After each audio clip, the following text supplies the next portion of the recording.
Kyle Cheney tweeted new, "Here's a list of all the Capitol rioters who have been sentenced so far, sortable by punishment, sentencing judge and the charge to which they pleaded." Yeoman's work by ethnic needs. Max Rose tweeted white supremacist groups played a central role in the January 6 insurrection. The fight against white supremacist extremism must be at the center of our national efforts to save our democracy. Read my op-ed with a Jack Rosenik in the at-night Daily News, down pointing finger. Public Citizen tweeted, "We're still wondering why Donald Trump hasn't faced criminal charges for literally inciting an insurrection." SV Date tweeted, "Your periodic reminder that insurrection is a crime, as is seditious conspiracy.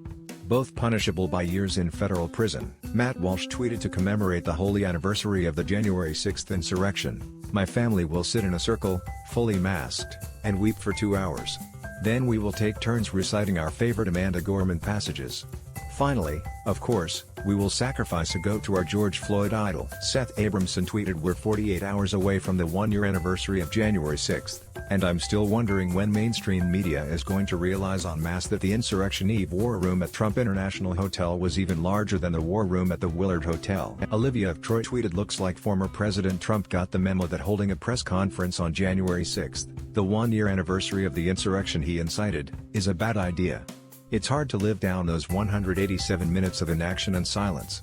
The walls of truth are closing in." Jim Gaffigan tweeted, "Is it just me or does it seem like the strategy of kindly asking the people who helped Trump plan the insurrection to just admit everything they did to the January 6 is not working for some reason?" John Cooper, USA, tweeted, "Big, the January 6 committee is considering rare primetime hearings to help build a maximum TV audience for testimony about what happened during the Capitol insurrection. Who else thinks that's a great idea?" Raised hand. Richard Grenell tweeted, "There is a huge disconnect with those of you in DC. You live in a bubble.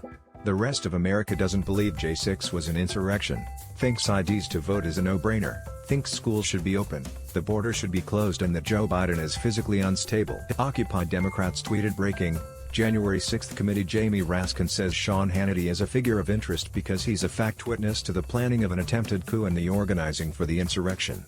RT to demand Hannity be subpoenaed immediately." Molly Jong Fast tweeted, "So Sean Hannity was basically White House Chief of Staff before the January insurrection?" Wajahat Ali tweeted, "If black and brown folks stormed the U.S. Capitol during a violent insurrection to overturn a free and fair election which resulted in the death of 5 people, including a cop, and threatened the lives of U.S. congressmen, I bet you the hammer would drop and heads would crack."